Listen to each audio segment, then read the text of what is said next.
Hi, everybody, and welcome into the Racer Basketball Podcast. After Murray State 63-53 beat the UIC Flames at the CFSB Center tonight in a just one of those gritty, gutty, just figure out a way to get it done kind of games. And the Racers indeed did that. One of the better defensive efforts of the season. Now back to back, really, really solid defensive efforts after they give up 56 points over the weekend at Valparaiso, 53 tonight to UIC, a UIC team scoring north of 80 a game this season. They are a top 50 scoring offense in America, and the Racers able to hold them at bay tonight. The big story of the game, obviously, coming in, Jacoby Wood, senior guard, woke up early Tuesday morning and did not feel well, and flu-like symptoms, had a fever, and those two things combined, the fever and the symptoms, that triggered basically a no-go diagnosis for him tonight against UIC. And so certainly a short Murray State bench got even shorter as the Racers down to really just seven guys to roll with. And in a lot of ways, tonight, Steve Prohm went with five as A.J. Ferguson, Terrence Harcum went the distance. Kai Lindsey played 11 and a half minutes off the bench. Justin Morgan played 13. That was it. Other than that, it was, fellas, we need you tonight. And the starting five did really well. Alden Applewhite played 32 minutes. He was the one that got the start for Jacoby. And, not that he replaced Jacoby. He replaced Jacoby in the starting lineup. Terrence Harcum, of course, slid over to the starting point guard role. Applewhite played 32 minutes, the most he has played in a game in a Murray State uniform. And the story of the game for me, there was a couple of things. One, obviously, again, Wood is out. Harcum slides over to the point guard position. Harcum he had 13 points. He was 4 of 16 from the field. He was 2 of 9 from three, but he had 6 assists, 2 turnovers, and he went the distance, played 40 minutes. I was surprised in points in this game that UIC really did not try to just heat up Harcum and just come after him. Ahmad Henderson, their backup point guard, he is as quick of a player. He is quick. He is fast. He's all of it. He's 5'9", and just his ability to wreak havoc with his speed. And there was one point in the first half where, Harcum dribbling the ball 25 feet or so from the basket, and Henderson was guarding him. And I think Ahmad thought he had sort of lulled Terrence to sleep, and he just, it was just the Cobra striking, just came firing out, trying to take the ball from Terrence. And Terrence just, as nonchalantly as possible, just kind of dribbled behind the back and got away from it. And it was just no problem. That was really the only time. And there was some early pressing coming from UIC. And then they went a huge chunk in the middle of the game. They just never bothered again until it got to the final 4 or 5 minutes when they were, down 14, 15, 16, and felt like they had to get something to try to force some turnovers and make some things happen. But I was just surprised. I'm like, look, the starting point guard of your opponent is out. They have a backup who they don't really play at the point. And beyond that, they don't have anybody to run the point. It's like, how do you just not, even if it's not in your wheelhouse, how do you not just try to stress the infrastructure as much as possible? And they just did not. And I thought that was a mistake. I certainly wasn't waving my hand to catch Coach Isan's attention, asking why he wasn't doing it. Happy they didn't. But in the end, the Racers able to take care of things tonight. Harcum started the game 1 for 12 from the field. And the thing I love about Terrence is whether he's, and I told him this after the game, whether he's 0 for 2, whether he's 0 for 22, his confidence is, as in his mind, the light is always green. And starts 1 for 12, hits a little pull-up jumper. I think he hit one from the elbow, knocks down a 3, knocks down another 18-footer. It was like back to back to back. And you could just tell it was like, okay, now that confidence is justified as he got hot late, and helped the Racers get to the finish line tonight. But again, 13 points, 6 assists, just 2 turnovers in 40 minutes. I think that's all you could ask for out of Terrence tonight. To me, the team story was, this was as And the words I used on the broadcast tonight varied somewhere between a just hellacious effort and a ferocious effort everywhere. I mean, there were bodies everywhere. You had, if somebody from UIC was getting to the rim, you would have multiple guys going up trying. I mean, there's one play I remember distinctly. Two guys went up and blocked the same shot. Handled the glass tonight. Racers end up plus 13 on the glass, but the part that was the game changer was the activity on the offensive rebounding for Murray State. They end up with 20 offensive boards, turn those into 22 points, and it was just something we have not seen this year for a consistent 40 minutes of just attack, and especially against a team like UIC that has so much size down low, whether it is Sasha Ciani, whether it is Philip Schobal, whether it is Modestas Canceleras.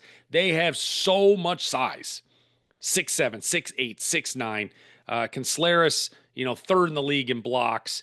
You've got Ciani and Canceleras both towards the top of the league in rebounding, and the Racers got 20 offensive rebounds. The last time they got 20 offensive rebounds in a game against a Division I team was 15 years ago in the OVC tournament semifinals against Eastern Illinois when they got 23, which, again, there is a beauty in that stat because it is one of those glorified hustle stats, and it shows that you are full throttle effort and we're hustling and that is awesome. The reason you oftentimes get all those offensive rebounds is because you cannot make a shot. And that's it. When you look at the Racers tonight that shoot 35% from the field. I mean, they missed 39 shots, but they chased down 20 of those. I mean, we don't need the math majors on this one, but when you miss 39, you get 20 offensive rebounds, better than 50%. Coaches are ecstatic if you can get 30% of your misses. For them to get 50 tonight was 50 plus. Incredible effort. And the fact that you had 6 different, Kylan Milton was the only player, and Kylan did plenty of other good things, but 6 of the 7 guys that played got offensive rebounds. Applewhite got 2, Ellington 4, Ferguson 4, Harcum 1, Lindsay 1, Morgan 4. It was everybody just throwing themselves. I mean, it was just missiles flying in, and they just made it very. And tonight was one of those nights where, for UIC, between they shot 32%, they missed 1,000 shots at the rim. I mean, this was like a greatest hits of Murray State frustration from November. It was like, man, we can't make layups, just can't make layups. And they missed 1,000 layups tonight. Then they go to the free throw line. They got hot late and it kind of made the game. I don't even want to say it was close. It kind of prolonged the game as much as anything. But there was a point they were shooting 50% from the free throw line tonight, and they gave up 20 offensive rebounds. It had to have been one of the most frustrating games for everybody on that UIC bench down on the other end. There was a point tonight where it was kind of early second half because the Racers were up 11 at the half and, stretched it out, kind of got 14, never got to single digits again, memory serves. And it was just, there was a point Rob Eson called a timeout. Racers are up 16. I think there's about 14 minutes or so left in the game. And it was, I've seen this look. And it's not great. Where this is a team, they played in Carbondale on Saturday. So, they got to Carbondale on Friday. They play in Carbondale on Saturday. Then they come to Murray and they got to hang out for 3 days before they play tonight, before they charter back home. And they've lost 3 in a row. There's not a lot of good vibes around the program. You got the sense they was coming out of that timeout and everybody was walking back from the huddle. They were going to inbound the ball. And I said to Kenny, I was like, you look out, the body language is not good. And it was so not good where there were multiple players on the floor waiting for TV to come back so we could start up again. And it was just the 1,000-yard stare where there was just guys on the floor just staring into the distance. and they wanted to go home. I just got that sense that they were like, if that thing could have gotten to 20 at any point, and I think the biggest lead, yeah, Racers were up 17 with 7 minutes left. If it had gotten to 20, the Racers might have won by 30 because I think they were just, and it's not, it's just you have those nights, and again, it's like you've just been you've just been on the road and you've been living out of a hotel and you just want to go home, especially when things aren't going well. It's like they're not going well tonight.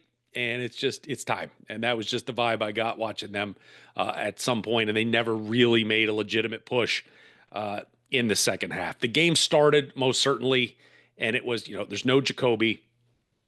And it was just, it was clunky early offensively. I mean, I think we got to the under 12 timeout, and it was 8-4. And I was like, okay, number one, awesome defense. Giving up 8 points in 8 minutes. This is great. But you're down by 4. It's like it was rough. And you just you're like, look, there is no plan B. I mean, Terrence Harcum had to run the point. And the plan B was, and I air quote plan B, was that Terrence Harcum Kylan Milton rather was going to have to run the point tonight as the backup. And that is not that glass has not had to be broken this year for emergency. It's been Jacoby or Terrence, and that's it. And even back in November when you have roster dismissals, and now it's like I don't know who our backup point guard is. And you're like, oh, I guess it's going to be Terrence. You're not sure how it's going to go. That the part about November that was so confidence building for tonight was I didn't worry about Terrence as your point guard. It was, there was worries early in the year because I think it was Pittsburgh. Jacoby got a couple early fouls, had to sit. Terrence took over. Middle Tennessee, the next game, he got some early fouls. He had to sit. And I just remember early in the season with Terrence, it was like, oh boy, I hope he's going to be able to handle this. And by like mid-December, it had happened enough times and he had done fine with it that it was, there was no, the anxiety of that was gone. It was like, he's going to handle it fine. Now, the problem with him running the point is there's so much more on his shoulders, and there's so much more burden on himself now that he has to be able to run the team, that he's limited now in what he can do on offense in terms of trying to get himself open, coming off screens, just playing off the ball. They need him to play on the ball. They need him to be able to facilitate the offense. So I was kind of surprised when the dust settled tonight, then in the end, he got 16 shots up but a lot of them, they were good in the first half. And it wasn't, he ended up taking 9 threes. But, he's 2 for 9 from 3, 2 for 7 from 2. A lot of that in the first half, it was like he's getting into the lane and he's trying those little 8-foot, 10-foot, leaners. And part of that, and runners is, they've got so much size, they're going to make stuff tough on you. But it was there was an absolute lid on the rim in the first half. It really on both ends. It was remarkable. But the Racers just hung around through defense, and then finally the dam burst. They go on a 19-2 run. It's 9-6, and then you look up and it's 25-11, and you're just like, okay, up 14. Let's finish this half out. And it was 28-14 with 3:30 to go. And I thought this was the same segment of the game the Racers really. It was the start of punting the game away in Chicago. This 8-minute stretch where it was like the last 3 minutes, the first half, into the first 5 minutes of the second half, and the Racers just got blitzed, and then they had to dig out of that hole. You're up 14 with 3.5 to go, and the offense just went stagnant. And UIC couldn't really get much going, but they got a little. And then it's 14, and then it's 12, and it's 10, and then it's 9 with about 30 seconds to go. Racers able to come down and get a bucket and score to go back up 11, 31-20. UIC comes racing down to the other end, and whether they missed the layup, whether the Racers forced the miss, whatever it may have been, they don't score at the end of the half. And Steve Prohm, I mean, it was like a rocket on his back. He went sprinting to the locker room, just fired up. That the Racers had been able to take now a double-digit lead to the half, and it was just a matter of continuing that. And again, defensively tonight, they were awesome. They were awesome. This team averages 80 a game. And they got 53 tonight. Just a spectacular effort. Again, shorthanded. Then you go, okay, we don't have our starting point guard. The backup point guard's handling things. Kylan Milton um, hits a three early second half and comes down and he grabs his calf, and we're like, oh gosh, it's cramps again. We haven't seen cramps. I don't think we've seen cramps since maybe Western Kentucky 2 months ago. It felt like that was kind of an every time thing, and it was like, okay, now we've got to manage this now the rest of the game. And he was it was a situation where he came out, got worked on, went back into the game, and then it was just kind of touch and go. And there was times where whether he would trying to stop somebody on defense, whether he's going up for a rebound, whether he's taking a shot, and sometimes he'd land, and you could just tell it was bugging him. But he fought through it. And whether it was a situation of him looking over, because I know there's one time he looked over to the bench and was like, "I'm good, just let me be." And then there was other parts where I was like, I don't know how they can leave him in the game right now. I mean, we got to that 4 or 5 minute mark, and he was really laboring, and it felt like he's having problems staying in front of guys. He's having problems getting around guys on the offensive end, and maybe just get him out for a minute and get him worked on and come back. And then, whether it was him waving the bench off or the bench, all the coaches suddenly like, Kylan, I didn't hear anything from Kylan. Buddy, we need you to finish tonight. Whatever it may have been, he went to the finish line. I just thought it was a super gritty, gutty effort from him to be able to play through discomfort. If you have ever played in your life, if you have ever played basketball and you have any athletic endeavor, from basketball, personally speaking, you get cramps, you're done. Like, you don't undo cramps. You have to fight through them. And it is awful. And so he fought through, and tonight played 34 and a half minutes, 13 points. Not great from the field. He was 2 for 8, but he went to the free throw line. We've seen him the last couple of games really start going again. He went through, man, that early January kind of slump. He is on an upward trajectory again, goes 8 for 10 at the line tonight, finished with 13 points, 3 rebounds, drew 6 fouls. And that's how you get to the line 10 times. I thought he was really, really good. Alden Applewhite, 6 points, 7 rebounds tonight, 3 of those offensive. Again, played the most minutes he's ever played in a Murray State uniform with 32 minutes. Again, not a great shooting night, but able to get to the line, hit a big 3 at one point to get the Racers going again, and just great effort. The thing he does best, and it's one thing I've been amazed that teams have not tried to shut down, and even if they can, it is the strength of his game, is when he's on the right wing. And as a lefty, he comes from the right wing and he is going to drive middle hard. And he is able to, that is his strong hand. He's going to get by his man and try to finish on the left side of the rim. And he did that a couple of times tonight. Wasn't able to finish, but he was able to get to the free throw line when he did it. And it is the explosive. If he's got one superpower, that's it, where he can just get by you. And when he goes in at just 100 miles an hour like he does, just so good. Nick Ellington, really good again tonight. 12 points, 5 rebounds. Again, 4 of those offensive. Got 10 shots. I don't remember the last time he got 10 shots. Made 6 of them. Blocked a couple of shots as well. Finally got, Terrence Harcum in the first half, trying those little pocket passes and just those little just slip passes in between. Off the pick and roll with Ellington. There was just nothing there in the first half. UIC did a great job of defending that, but man, in the second half, he got it to Ellington a couple of times, and Nick able to finish with authority. Had the big dunk with 2.5 minutes left that really put this thing on ice as the Racers able to get the win. AJ Ferguson, 6 points, 12 rebounds. That was the thing. He was part of those missiles tonight. Just from the effort standpoint, he was everywhere, just everywhere, and keeping plays alive and just going up in competition rebounds. And that was his. That was like he decided that's how he was making his imprint on this basketball game tonight. Was, I'm going to get every rebound.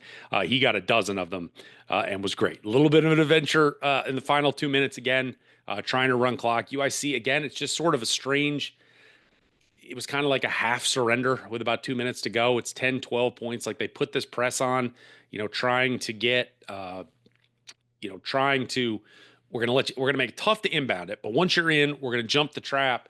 And the Racers did a good job of beating it and then getting it across. And then they just kind of like, all right, we're going to let you run 30 seconds off. And it just didn't make sense, sort of in the grand scheme of why they just weren't going crazy. But there was a couple adventurous possessions of the Racers trying to get that thing across, but ultimately they did. Kai Lindsey averaging 4.5 points, 3 rebounds in conference play. Tonight he had 8 points, 7 rebounds.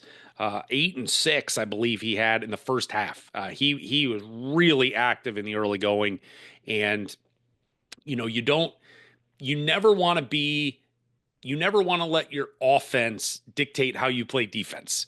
And that's usually what coaches say. It's like, hey, if you're missing shots, I still need you to go down there and defend. Well, tonight Kai got the ball early. He scored early, and when he scores, his everything about him just goes to another level.